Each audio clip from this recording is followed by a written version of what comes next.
So again, class, this is our family of curves, di ba? So for example, we have integration of 3dx, magiging 3x plus c. So if we will plot that one, ito yung mga representative niya because of our plus c, di ba? So pwede nating palit-palitan kasi yung c depending upon the situation. So yan yung tinatawag natin na family of curves.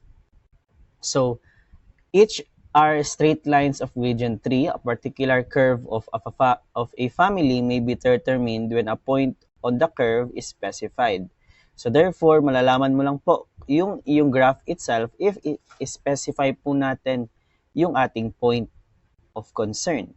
'Di ba? So therefore, ayan po yung graph niya. So for example, class, dito mayroon tayong example. Ayan. 'Di ba? Sketch the family of curves given by the equation dy over dx is equivalent to 4x and determine the equation of one of this curve. Ayan, pasensya na, putol-putol tayo. May kinuha ako saglit. Again, we need to sketch pero pwede naman din hindi sa sketch, no? Yun lang ang isasagot lang natin is determine the equation itself. So kanina, same, no? Sabi kasi kanina, no? If bibigyan tayo ng dy over dx, ang gagawin po natin is, ayan, ita-transfer po natin yung dx to the other side. 'Di ba? So we will transfer this one to the other side. Magiging, ayan, integration of dy. Sorry, wala pa pala, no? So dx, dy is equivalent to 4x. And then, that is dy. 'Di ba? Kasi na-transfer natin siya to the other side. Move ko lang siya sa... Ayan. Okay. So, pagkatapos po natin siyang ma-transfer, kasi hinahanapan natin siya ng formula, we need to apply integration on both sides. Ayan. So, therefore, what will happen is, eto magiging y is equivalent to, because we all know, no, that the derivative of dy is y, then that this is equivalent to, no, power rule po tayo, that is the integration of x raised to n, then dy, dx pala, that is dx, then power rule to class, that is equivalent to x raised to n. I hope that you could still remember yung integral calculus mo, divided by n plus 1, then plus c. Ayan. So, lagyan natin plus c. So, therefore, if we will operate that one, okay, so therefore, if we will operate that one, this will become 4, di ba? That is our x. Constant natin is 4. And then, yung ating x is x, then 1, n plus 1. So, ang n natin dito is raised to 1 kasi yan, di ba class? 1. So, therefore, this is squared divided by 2. So, and then, huwag kalimutan si plus c. So, lalagyan natin ng plus c yung ating answer. So, yan po, transfer lang po natin dito slide. Ayan siya. Okay, so therefore, next thing that we need to do is to simplify po. So, ang gagawin natin is, divide lang natin ng si 4 ng 2. So, magiging 2x squared plus c. So, ayan. Therefore, this is our final answer. No, ito yung ating equation or general equation. But ang yung hinahanap natin is specific, which is dapat yung ating curve passes to through 2 and 3. So therefore, at lagyan natin, no, 2, then 3 natin, that is equivalent to, ayan, substitute natin siya, y natin, this is our y and this is our x. So therefore, this will become 3 is equivalent to 2 multiplied by 2 squared plus c. So, paki-calculator po. I hope that nandyan yung calculator ninyo. What is our c here? So, if imano-mano natin, yes, paki-chat po or raise hand. What is our c? Again if you're entering my class, I hope that your calculators are ready. So, pag tatawagin ko, then hindi kayo sumagot, no, I will mark you as absent. So, I hope, wag naman po, no, I hope that dala ninyo yung calculator. So, yes, what is 3 minus 8? What is our answer here? Raise hand. Kahit hindi mo na i-calculator, what is 3 minus 8? Kasi ililipat natin to the other side. Yes, Adrian? Negative 5, sir. Negative 5. So, therefore, this is negative 5. So, therefore, we will substitute the c here. So, this will become y is equivalent to 2x squared plus yung ating c. Pero yung c natin is negative, so minus 5. And that is our final answer. Ayan. Okay ba? So, screenshot po. Screenshot natin, no?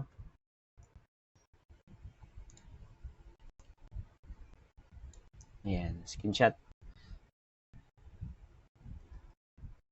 Okay. So, proceed po tayo sa ating next.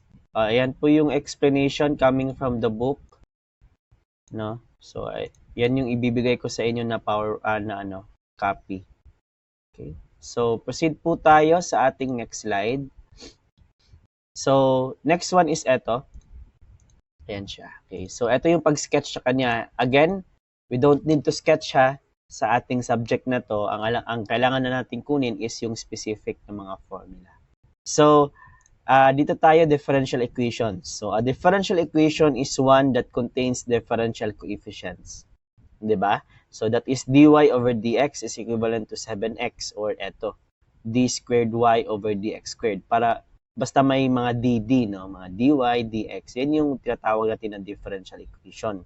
Yung result na siya in applying your differential calculus, kumbaga. So, differential equation is classified according to the highest derivative which occurs in them. So, thus, example, above is a first order differential equation. So, eto po, we can separate this one as a first order differential or equation. Ayan siya. So, first order po to. Kasi yung highest degree niya dito in our differential equation is 1. So, therefore, ito no, 1. While yung second natin is naka-second order po siya kasi yung kanyang differential equation which yung d is second degree. So, first order, second order. So, ganyan po pag identify sa kanya. So, the degree of a differential equation is that of the highest power of the highest differential which the equation contains after simplification. So, for example, eto d squared x over dt squared raised to 3 plus 2. Then, multiplied by dx over dt raised to 5 is equivalent to 7 is a second order differential equation. So, hindi po ito yung titingnan mo, but rather than yung laman talaga, yung exponent ng d natin itself. So, second order po to.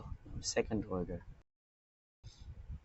So, starting with a differential equation, it is possible by integration and by being given sufficient data to determine a known constant to obtain the original function. So, this process is called solving the differential equation.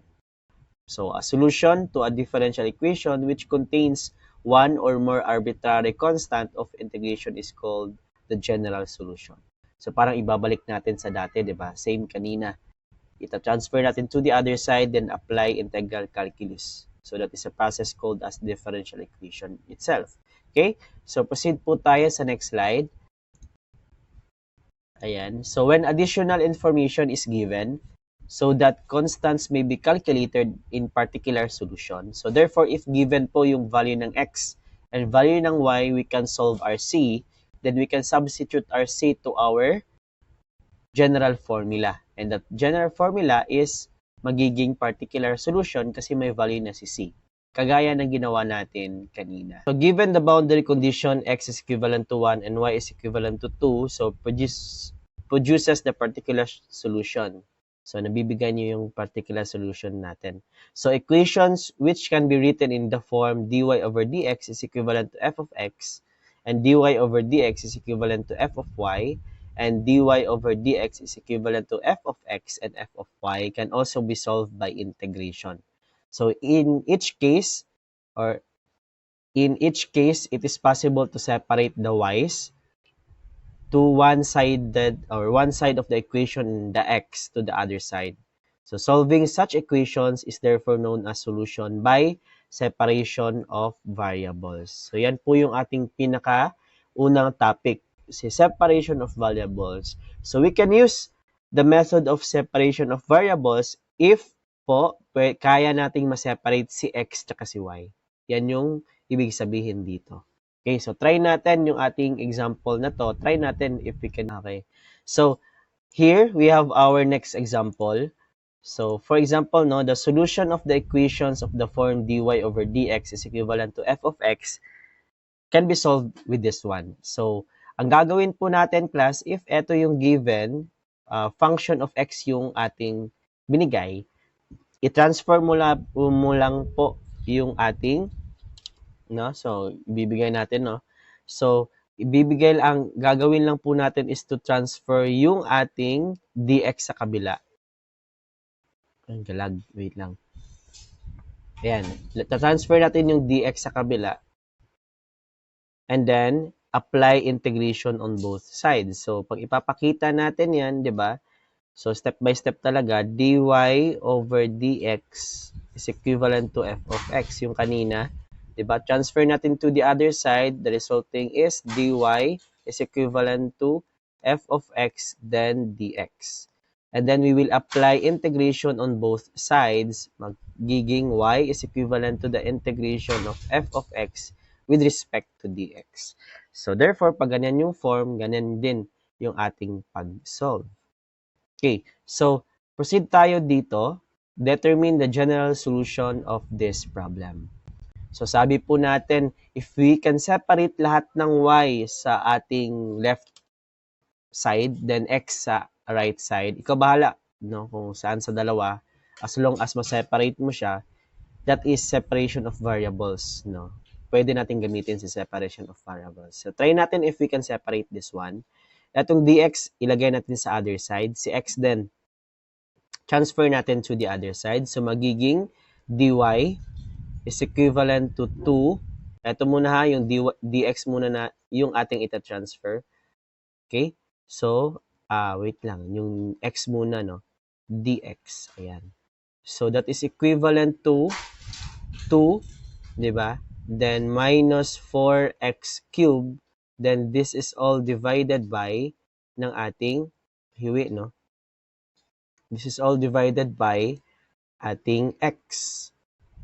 Okay, so therefore, i-separate natin siya, i-divide natin yung 2 ng x, and then yung isa din, i-divide din natin ng x. So, what will happen is dy is equivalent to, eto po, i-separate natin, 2 over x. Ayan. Lagay lang natin sa malayo. Minus, eto, magiging 4x squared, di ba? Kasi ma-cancel out yung isang x sa kanya.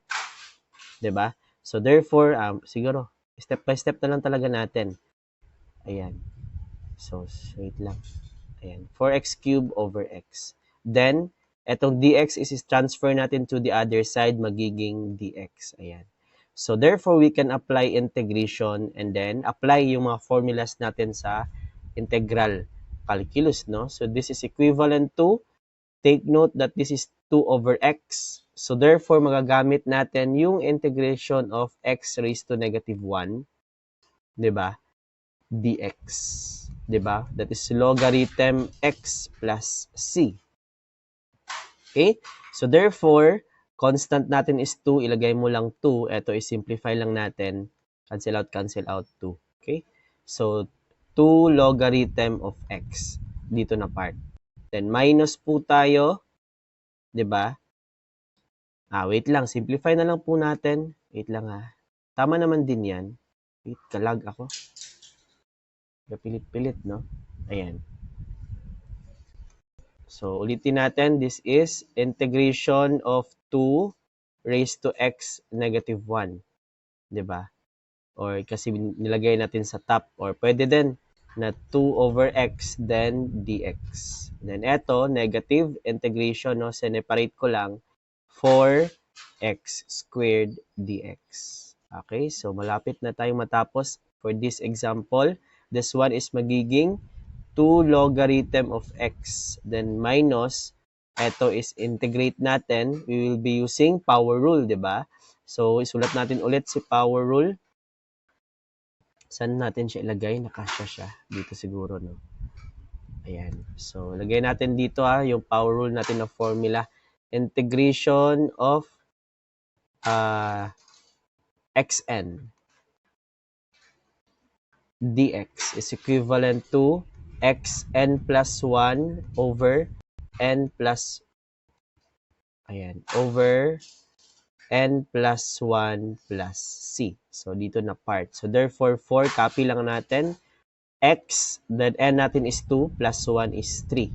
Divided by n plus 1 ulit, that is 3. So, therefore, class, again na, paki-review po ng ating integral calculus. Because we will be using every formula na nandun dito sa ating differential equation. So, final answer po. So, next one, example number 3 natin is this. Same pa din po. Find the particular solution, which is 5 dy over dx plus 2x is equivalent to 3. Given the boundary conditions, y is equivalent to 2 over 5, then x is equivalent to 2.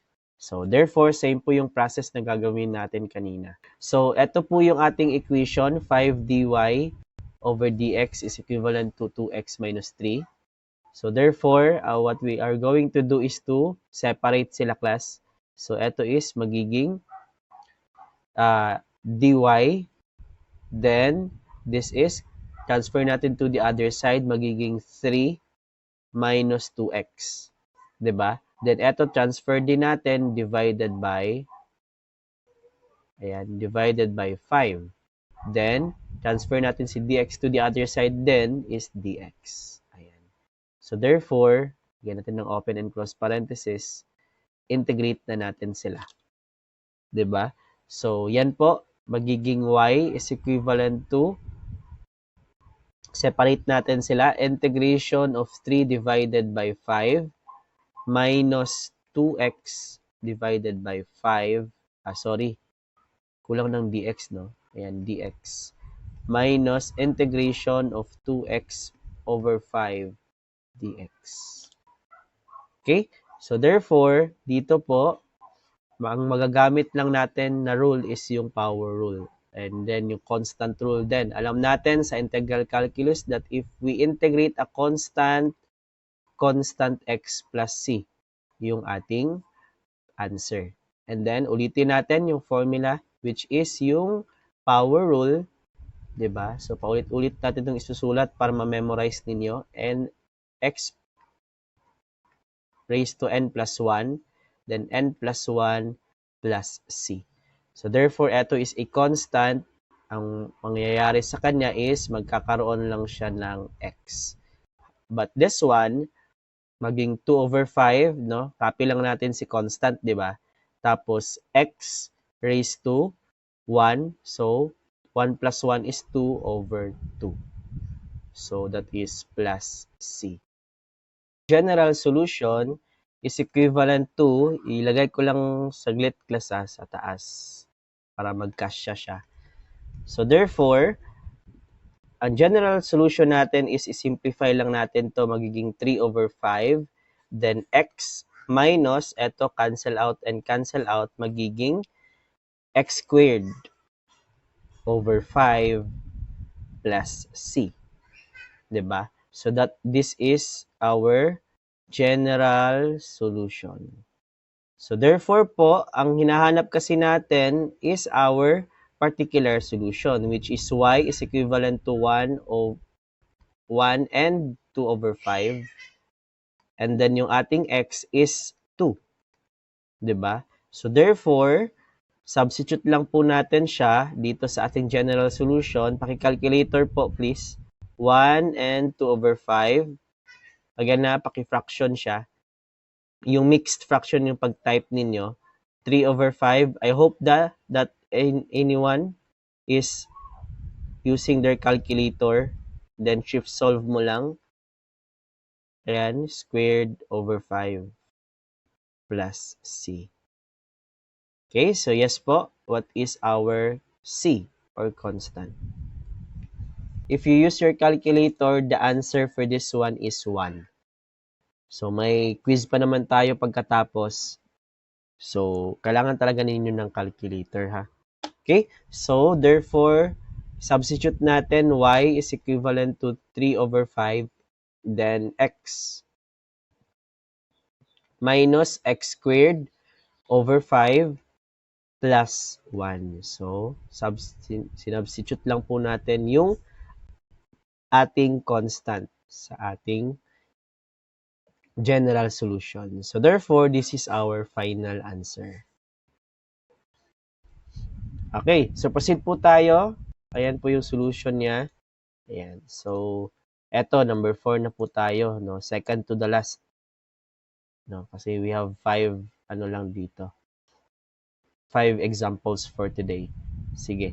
So, is 2t, then t minus d theta over dt. So, ang gagawin lang po natin is to separate yung mga theta at saka yung mga t natin.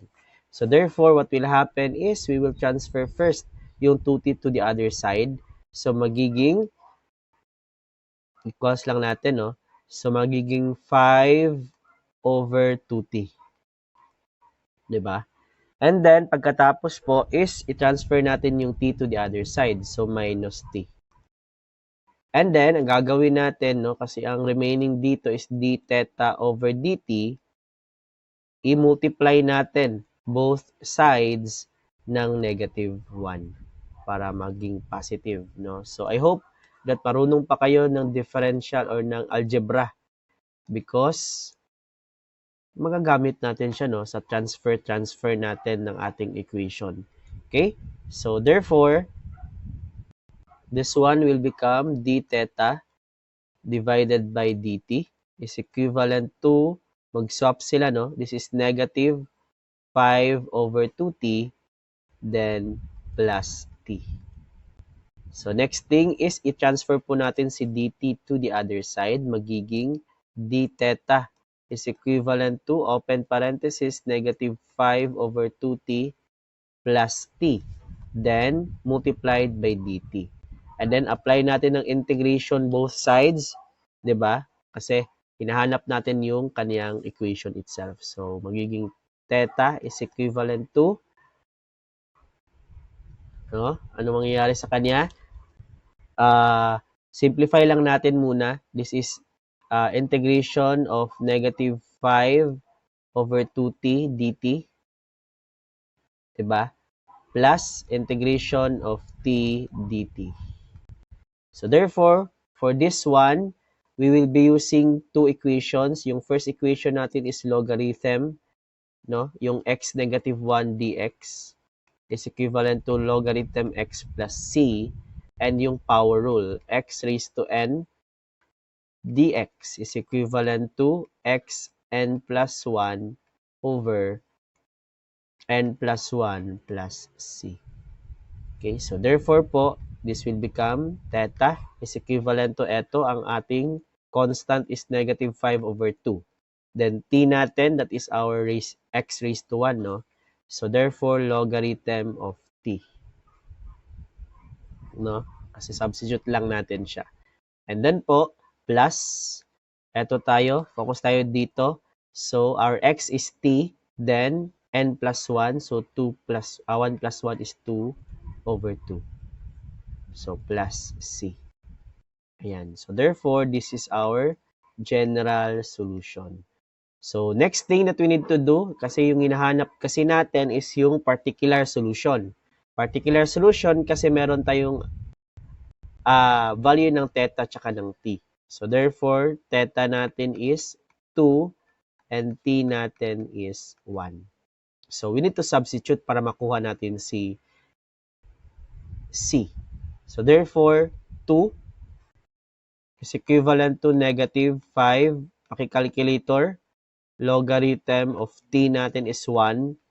plus t natin is 1 squared over 2 plus c. Pag i-calculator ninyo mo class, this is 3 over 2. So, logarithm of t plus, saan yung general natin? Ayan, t squared over 2. Then, yung ating constant, by using your calculator, that is plus 3 over 2. So, therefore, this is our final answer. Ayan, final answer. Okay. Paano siya pag-calculator, no? So, again, nakuha na natin yung general solution. So, next thing is to input. So, eto, 2, then equals, then negative 5 over 2. Then, eto, logarithm of 1 plus 1 over 2. Or may squared, no? So, open parenthesis. Ano ba yan? 1, ayan, squared over 2. Then, lagyan mo lang ng plus C. Pero X yung ilalagay mo. No? Then, shift, solve, or shift calc, then answer. So, yan, lalabas siya 1.5. Or, anong ibig sabihin ng 1.5? Ayan, 3.2. Oh, click mo lang to, 3 over 2. Proceed po tayo sa ating last example for this day. Ayan, the bending moment M of a beam is given by dm over dx, no? Is equivalent to negative w, then L minus x, where w and x are constant. So, ibig sabihin po, even though na letter siya, constant daw siya. So, let us treat that one as a number. So, ganyan lang po. Determine m in terms of x. Given m is 1/2 wl squared when x is 0. Okay, so don't worry class, at ang titingnan nyo lang yung w dito tsaka yung x is constant. So therefore, yung ating mga variable po dito is si m and si l. Diba? Okay? So, therefore, yan lang yung tandaan natin. So, ilagay na lang natin w and, okay, may mali pala dito. Paki-correction lang, no? L yung constant, si w tsaka si l. Si x yung variable, ha? So, common, sige lang, tao lang naman din yung gumagawa ng libro. So, minsan, nagkakamali din sila. Okay? So, W and L is constant.